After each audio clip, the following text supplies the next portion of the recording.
So let's reiterate the question there. Joe Biden, Sure. he took them off the terror as a terror group, and then President Trump came in, added them back in. So the significance of that. So I think when we look at the auto pen fiasco that Joe Biden has had, we have to ask the question, who was making those decisions? Because when you look at those from a tactical perspective, which the military also always looks at everything from, or should look at it from a strategic and tactical perspective. What is it going to get us short term, and what does it get us in the long term in that region that is beneficial to us and our allies? And there was no tactical or strategic reason to take them off of the terrorist watch list or to do the small strikes that they did before. This is where I hope and I believe that President Trump and his administration see things differently. You cannot just hit a couple of targets in Yemen and expect the Houthis to go away, because the Houthis are Iran, just like Hamas is Iran, just like Hezbollah is Iran, and over approximately 40 different proxies around that region that are either supported by Iran through financing, training, supplying, and manpower.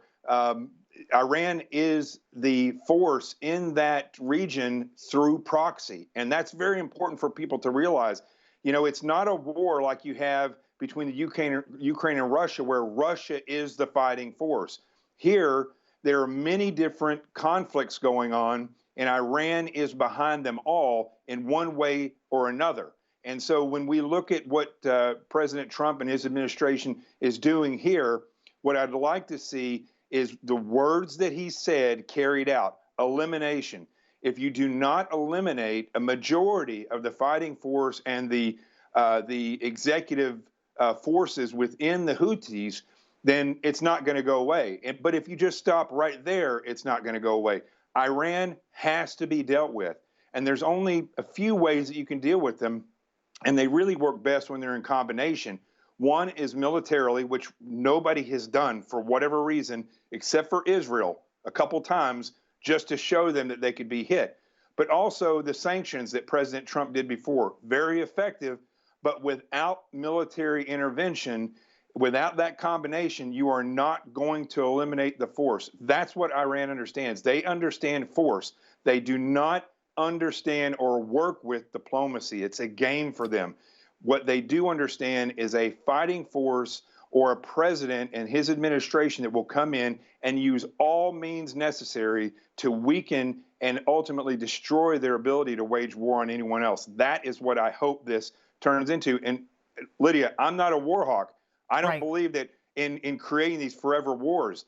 But if we have an enemy and we go after them, that enemy has to be eliminated. Their ability to fight and oppress needs to be eliminated, and that has not been done up until this time. Right. We're talking about a group that backed Hamas, right? And Hamas, we saw the terror that they rained upon Israel on October 7th, baking babies, right, in ovens. Let's not sugarcoat just how horrific this group is. This is what started all of those attacks on the shipping lanes, more than 100 attacks on vessels in the Red Sea. And these attacks were framed as a way to pressure Israel to stop the war, to weaken them. So to back Hamas, and that's why diplomacy doesn't work. Appeasement doesn't work when you're dealing with these kind of, you want to call them people, but I mean, they're not even people.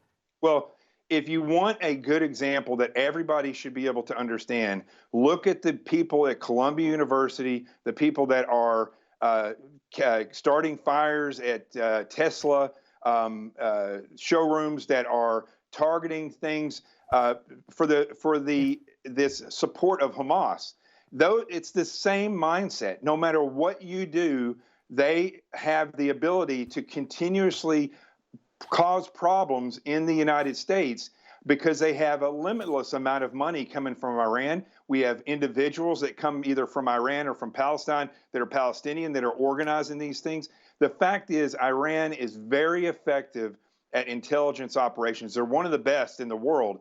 And they're probably the best at running proxy wars. So when you put this combination together, that's what you get. You get their ability to wage war using other groups around that region in the Middle East, but also to reach out here, spy, and understand a nation like ours, what our weaknesses are, and then use what they can against us. In this case, it's not bombs and guns and grenades. It's these protesters who can go out and disrupt and cause a tremendous amount of problems and then recruit people to do their dirty work. That is what Iran is best at, and that's what needs to be stopped. Let's leave it right there. Jonathan Gilliam, thank you so much for joining us.